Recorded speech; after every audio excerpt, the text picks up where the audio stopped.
Welcome to the Masculine Psychology Podcast, where we answer key questions in dating, relationships, success, and fulfillment, and explore the psychology of masculinity. Now, here's your host, world-renowned therapist and life coach, David Tian. Welcome to the Masculine Psychology Podcast. I'm David Tian, your host. In the previous episode, we looked at the objection that becoming attractive could mean you're no longer you. And I had 3 points. The first point was going through the various personality traits that are attractive and that have empirical evidence for being attractive in men.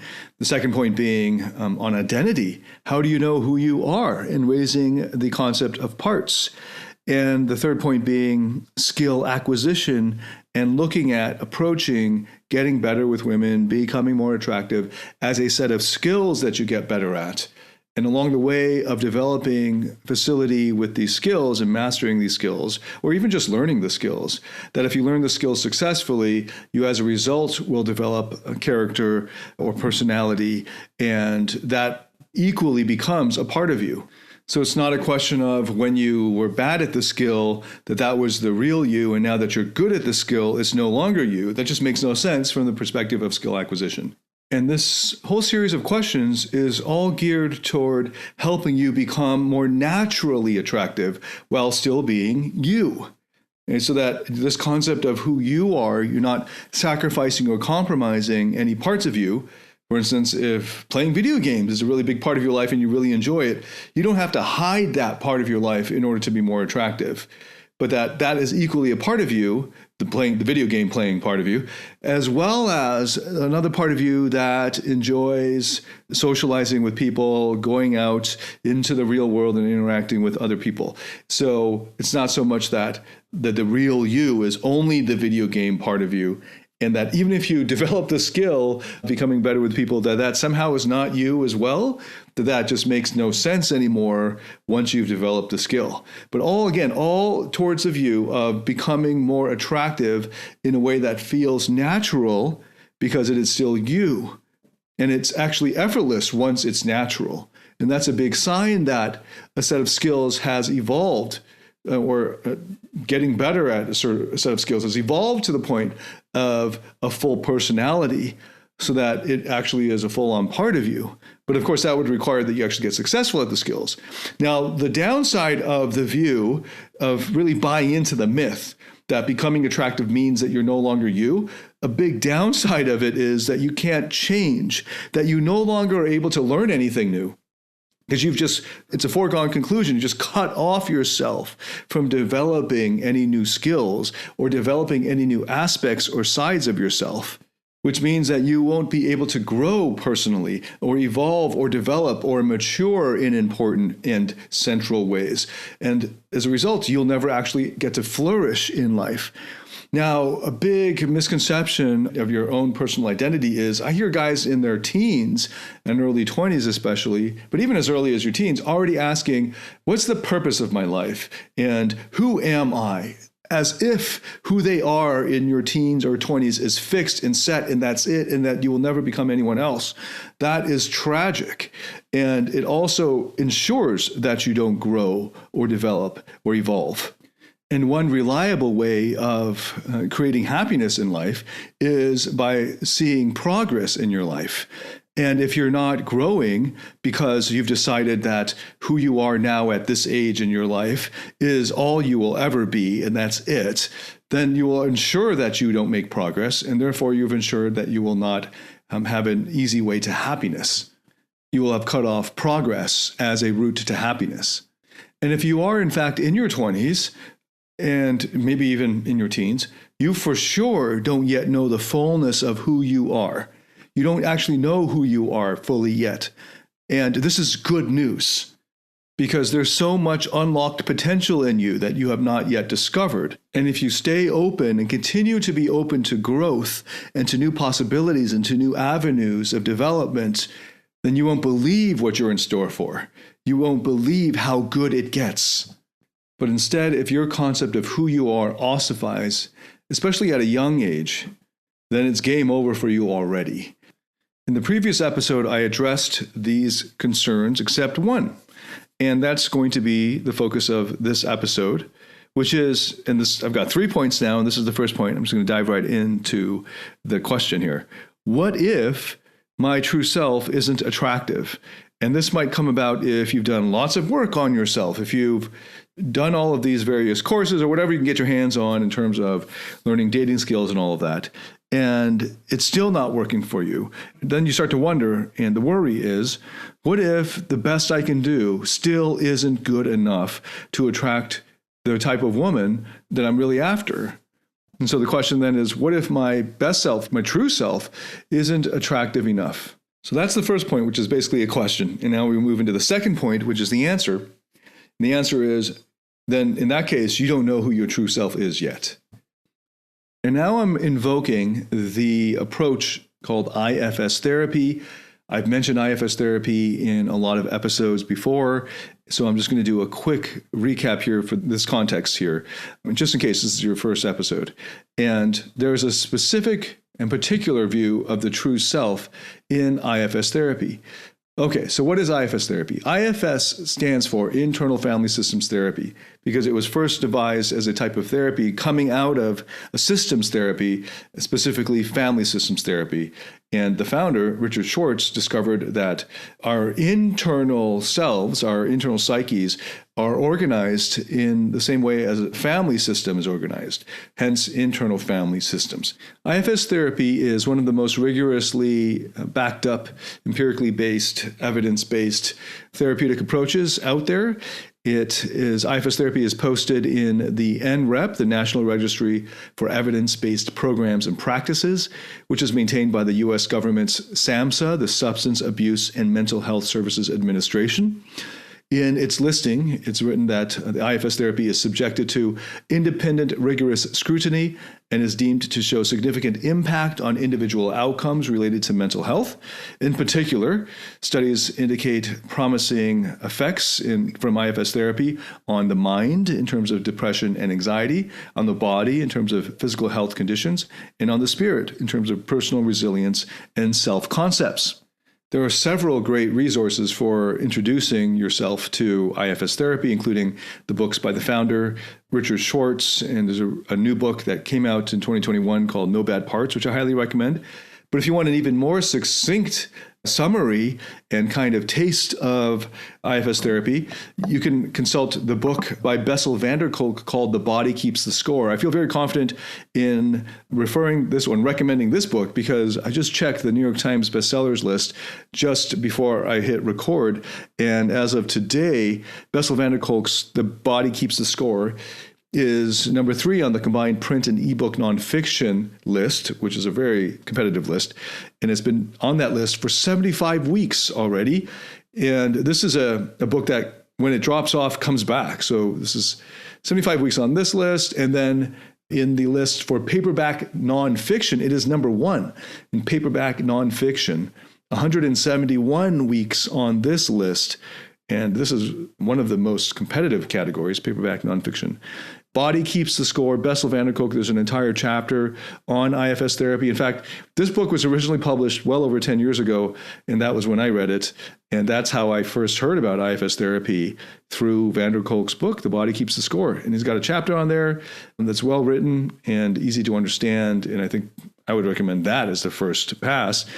And go check it out. One of the many modalities, I think one of the 3 or 4 modalities that he recommends in IFS therapy is a really, really powerful therapeutic model that I use as my default approach. I am trained in over a dozen therapy and life coaching models and approaches that are all effective in their own ways. But overall, my default preferred approach is IFS therapy. In IFS therapy, there's a special view of the true self. This is a term of art in IFS therapy. And the working assumption is that everyone has a true self that is characterized by 8 qualities.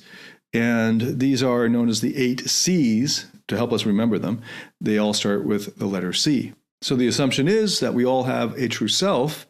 I prefer the term higher self, that is composed or characterized by these 8 C's qualities. And let me just tell you what the 8 C's are, and they are calm, connected, creative, compassionate, curious, clear, as in clarity of thinking, of mind, of perspective, confident, and courageous. In addition, I would throw in there accepting and intuitive and grounded and caring. Right? So these qualities mark our higher selves, our true self. And when you ask the question, what if my true self isn't attractive? Well, are those qualities attractive? They are, of course, they are attractive, and some of them are especially sexually attractive. But more importantly, have you met this true self in you? Have you met your true self? Have you been able to embody your higher self? In IFS therapy, the practice goes of first accessing your higher self, and only from there can any real work go or proceed. And one of the reasons why it's important and very helpful to work with an IFS therapist is that in most cases, people are not able to access their true self on their own. So what they do is they get to access the true self of the therapist. Or basically another way of looking at it or putting it is the therapist stands in for the client's true self to get to know the various parts of the client and have them trust enough to relax back so that the client's true self has more room to emerge. But the assumption there is that we all have a true self that's composed of these powerful and wonderful qualities, and it's really about accessing that true self in us, and then the work proceeds from there. So I just mentioned the other major category, the first category being the true self, and that being a category of one, the true self.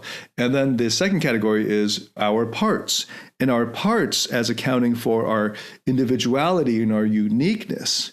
So this question of what if my true self isn't attractive, a big part of what people, let's just say men, on the internet looking for dating advice, a big part of what they're trying to do is to develop, from an IFS perspective, what they're trying to do is to develop parts of themselves to become more charming, confident, charismatic, and so forth. And it seems like they're having trouble. If you have trouble doing that, you're having trouble helping these parts to do that. And one of the reasons why it's so difficult for most people to do that is because those parts actually need the person's true self to superintend the process. And the reason for that is because most parts are burdened. They're carrying burdens that have forced them into the roles that they are currently in. And in terms of the burden system, now we go to the third point I prepared, which is the difference between a burdened part or burden system and an unburdened part and an unburdened system. So let's first look at how the parts generally are when you go and encounter them, or how they normally are as you are. We normally are embodied by parts that take over our consciousness and take over our functioning in day-to-day life. So we often have parts that take care of our work functions. We have parts that take over for our parenting functions and for when we hang out with our friends and all of that. And we have parts that come to the fore when we're with our parents. These are all parts of us, and they're not our true self. And that shy, awkward, insecure part of you is not your true self either. But maybe it is a full part of you. So let's look at what some of these parts are like, these burdened parts. And our parts can also be subdivided into two broad categories, protectors and exiles. They're called protectors because they're protecting the exiled parts, and then the exiles are the ones, well, actually, I'll tell you what the exiles are when I get to that.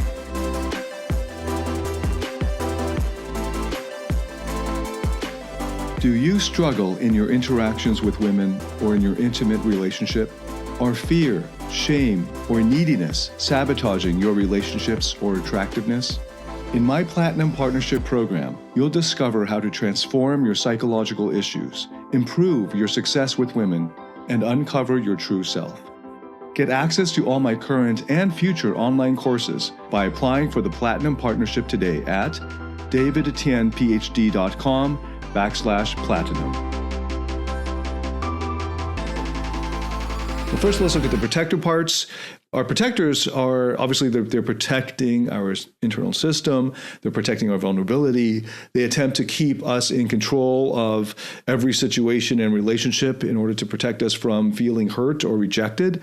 And these protector parts can be like managerial parts, which might turn out to be like controllers or strivers or caretakers or the judge or critic, or a passive part or a pessimistic part, a cynical part. It could be a planner part. It could be an achiever part, and there are different types of achievers. It could be a joker part. And those are all parts that are doing those roles or carrying out these jobs in order to protect the system, the vulnerability in you. We also have more extreme protectors. And these more extreme protectors protect the system by soothing or distracting from, or it could be soothing the parts of us that get triggered, that are holding hurt and pain, or distracting from going to our vulnerability. Pretty much any activity can be used to get away from those uncomfortable, vulnerable feelings. But common avenues of or roles that these more extreme protector parts take on, these tools that they use, these strategies that they or mechanisms that they go to, are addictions. You can be addicted to almost anything, but you can be addicted commonly to work or sex or dieting or exercise, of course, substances, but it also could be porn, video games, sleep, shopping.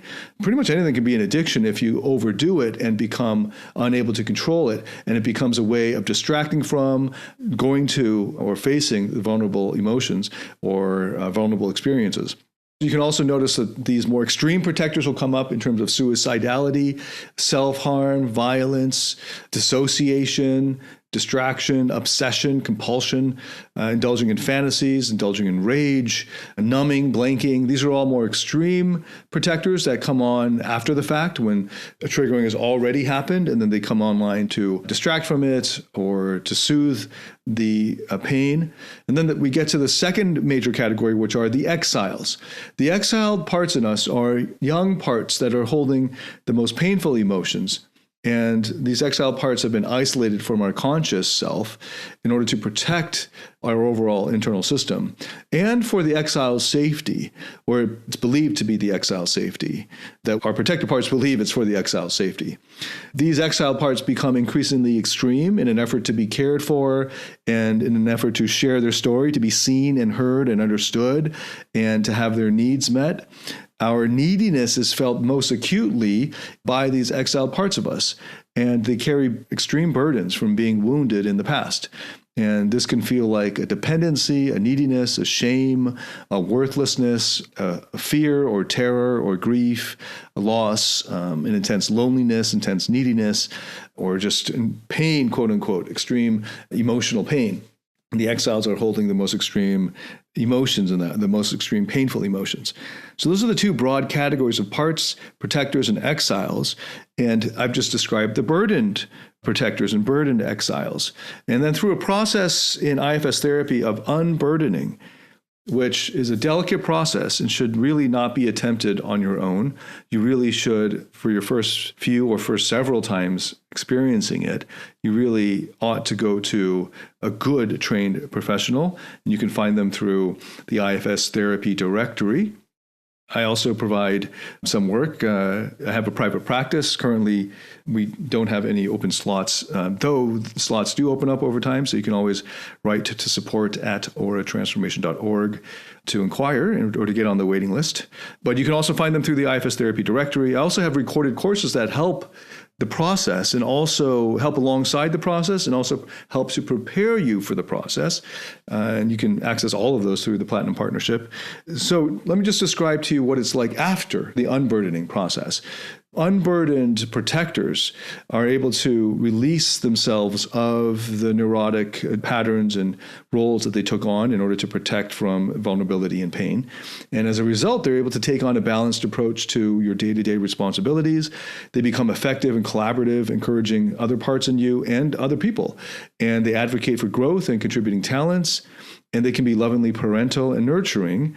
And you'll discover an ease in feeling confident, in having a clarity of mind, in a sharper discernment, in being more helpful to others, being creative in problem solving, being able to access a higher degree of competency in your various roles and responsibilities, and then being able to access an overall calm. And then the more extreme protectors also, once you've unburdened them, they are very effective at soothing your younger parts through activities and diversions that are healthy. They can add spice to your life with passion and adventure and healthy risk-taking and humor. And they are passionate advocates for fairness and stand up to injustice. And they lend courage and confidence to help you act bravely in challenging situations. And they can add a lot of passion and sensuality and sexuality and fun and adventure into your life. And this happens as a result of them letting go of their burdens. And the protectors will let go of their burdens only when they see that the exiled parts that they've been protecting are safe and are also unburdened. So we start the process by going to the parts that are holding the pain the most intensely. And the protectors there are, protecting the exiles. So if the exiles don't need protecting anymore, then the protectors can relax and let go of their roles. But if they feel like they still need to do the protecting, then they don't relax and they stay in their burdened roles. And so we go to the exiles. Once the exiles are unburdened, then the protectors almost naturally unburden. In some cases, they don't even have to go through any kind of unburdening process or ritual. It just happens automatically. So that the unburdening of the exiled parts in us is a real central step here. And when your exiles are unburdened, they are able to access, you're able to really sense their tenderness and sensitivity and that childlike curiosity and delight that is a natural part of all children. And it becomes easier to advocate for connection and care and feel freer to reach out to others. And they offer intuitions about others' feelings, and they enjoy being open and trusting. And now you're able to access in a natural and effortless way these qualities of play, of playfulness, of spontaneity, of being open-minded and open to new experiences, and a natural curiosity and a natural sensitivity and warmth. So all of these qualities can be attractive, and many of them are sexually attractive. And when you're able to unburden those parts of you, you naturally have access to these attractive qualities. In addition, parts can learn, train, develop, and get better at, improve at, master their jobs and their roles. We're assuming in the unburdened system that they're taking on roles and jobs that they enjoy and are really into. And then it becomes really fun. I think hopefully we've all experienced what this is like when there's something you really enjoy and then you do it over and over and over because you're spending so much time doing it because you enjoy it so much. And as a result of spending so much time doing it, you become really, really good at it. And that's an example of what it's going to be like when your parts are unburdened. And I became better with women over the years as a result of helping my parts that enjoyed socializing, enjoyed dating, got really excited about the whole prospect of it, and really enjoyed the process of it and immersed myself in the process of it. And as a result, became very, very good at it, developed a kind of mastery around it. And then coaching others in it was a whole separate skill set that required other parts to come on and help out. And in all of this, there was a growth of my parts. They can get better and better at the jobs that they have taken on. And so you can educate them. And that's what happens in skill acquisition. If you successfully acquire skills and get better at them, your parts are acquiring these skills and getting better at them. And it's an amazing thing. And in fact, I was able to do that without even accessing my true self. And just because I had kind of the parts running the show for me were big time achiever parts that, cracked the whip and worked really hard at it and didn't take no for an answer and just blew past rejection. And there are a minority of guys who were like that. And a minority as in less than 10% of the guys who started the journey of trying to get better with women purely through skills acquisition were able to persist long enough to actually get good at it. But back then, we as pickup artist guys were optimizing or maximizing for pickup artist metrics, which is like how many women did we hook up with, and how hot were they, that sort of very superficial, immature type of metrics. And which came to bite us in the ass, so to speak, when it came to developing long-term relationships. So there's a very high correlation between the more advanced pickup artist coaches and how difficult it is for them to hold down and succeed in a long-term relationship. And, I'm seeing it from the inside, being right in the middle of that. And that was what I've done a lot of videos on this. That's what caused me to look into psychotherapy and take it seriously several years ago, and then diving full on into it. And what I can tell you is to the question, what if my true self isn't attractive? First of all, that question would only make sense if you're talking about a true self that is not the true self of IFS therapy. So right off the bat, I would say, like I did, you don't know who your true self is yet. And as you get to know your true self, you'll also necessarily along the way get to know the parts of you that have been trying to stand in for your true self and get things done. And it turns out, for the person asking that question, that those parts either have been so burdened that it has been too difficult for them to adjust or adapt themselves or learn the skills involved in becoming more attractive, or you have not yet discovered those parts in yourself that are naturally inclined to these skills, to socializing, to dating, that are already embodying some of these attractive traits and that just need to cultivate, encourage them to grow in that direction. And I believe that we all have a part in us, an archetype, in fact, that is the archetype of the lover, that if properly nurtured and given the freedom to grow and trained and honed through experience, can become incredibly sexually attractive. But that maybe you haven't found that part of you yet that I firmly believe exists in you. That's part of the definition of an archetype. It's kind of preloaded in our systems, and we just need to access it. But there are many other parts that aren't just the lover archetype. For instance, I talked about earlier my parts that I were referred to as the rake, the charismatic, and these are very powerful parts that come to the fore in specific contexts like socializing, dating, and so forth, that really enjoy that process and become quite good at it by practice and learning and education and experience. So there's a huge difference between a burdened part and a burdened system versus an unburdened part and an unburdened system. And I hope you see that now. And the process is through this unburdening process that's a central part of IFS therapy. So obviously the takeaway is either buy my courses, because they will prepare you for the IFS therapy process and are a great complement to any IFS therapy. And then, of course, get IFS therapy with a good therapist. But those are the 3 points. The first point being kind of posing up the question, what if my true self isn't attractive? The second being pointing out what the concept of the true self actually is, especially in IFS therapy, and just going over the 8 C's as a kind of easy way of remembering what these qualities are, and then explaining to you what parts are in the 2 major categories of protectors and exiles, and then going through the distinction between burdened versus unburdened parts and systems. And those are the 3 main points. I just want to end with the story of a client whose name is Paul. And Paul first came to us. He was mostly interested in getting better at casual dating. And he came to us as a 40-something-year-old virgin from a very conservative, strict upbringing in an Asian country. And as a result of he was a really smart guy and very successful professional, but he was still a virgin, sucked at dating, even just stuck to socializing. And as a result of a lot of hard work and just a credit to how sharp this guy is, he was able to take on and develop various personas.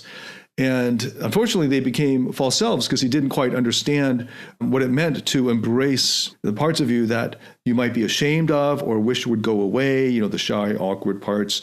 And the problem was he ended up kind of losing himself in that because he didn't. If you were to ask him, who are you, in the middle of this journey, who are you, Paul? Well, he wouldn't have a straight answer, but he'd have the clever Paul, he'd have the more suave Paul who shows up in a 3-piece suit or to a black tie event or something along those lines. And so what he had to do was to go through the therapeutic process to have his parts relax back enough to access his true self so that he could then go to the parts that were holding the pain that gets cashed out as manifestations of that pain being the insecurity and so forth. And as a result of the therapeutic process that took him years because of how much toxic parenting he was subjected to, and just this sort of toxic upbringing and childhood and societal background. And it's still an ongoing process. It is really for all of us, really, which is good news because there's all kinds of amazing experiences that we have to look forward to, and just experiencing even just parts of us, getting to know parts of ourselves we weren't well acquainted with before. And that was Paul's experience as well. And now having a much more settled personal life and not just being kind of a chameleon of learning all of the social skills and social intelligence in order to win the attention, approval, and favor of women, and just becoming whoever he needed to be to do that, a real social chameleon. The social chameleon is not happy and is not fulfilled at the core of it. And going through the therapeutic process, finally finding this calm and peace inside and an inner joy, and noticing that there are still these wonderful parts that he was able to train and develop over the years as he was getting better and better with women, but that now they're unburdened from their neurotic roles, and now they can rest and settle into the roles that they enjoy in his life, which are very specific contexts that they would come out. And instead, he has this kind of leadership of his higher self that leads with calm and peace and joy and happiness. And now being in a relationship that seems to be very rewarding for him. So that's the story of Paul. What's your story? And I've covered quite a lot of ground past a couple episodes. And I just want to bring up that I totally understand if this is really jarring to suddenly now be recommended to dive into IFS therapy. I get it. That's why I was recommending the New York Times bestselling book that's been on that list for 171 weeks. It's still number one as of this recording. So go check that out and check out Richard Schwartz's books. And I've made courses that will help the process and prepare you for the process. Then, of course, I recommend actually getting with a good IFS therapist and giving it a shot, starting with the working assumption that there is a true self in you that has those qualities. Okay, so in the next episode, I'm going to be addressing this objection that I have around the concept of the best self, why being your best self is toxic. And this is related to what we're talking about here. Come back to the next episode to learn more about that. And if you like this one, please share it with anyone that you think would benefit from it, and leave me a comment. Let me know what you thought. I'd love to get your feedback on this and any episodes. And thanks so much for listening. And I look forward to welcoming you to the next episode. Until then, David Tian signing out.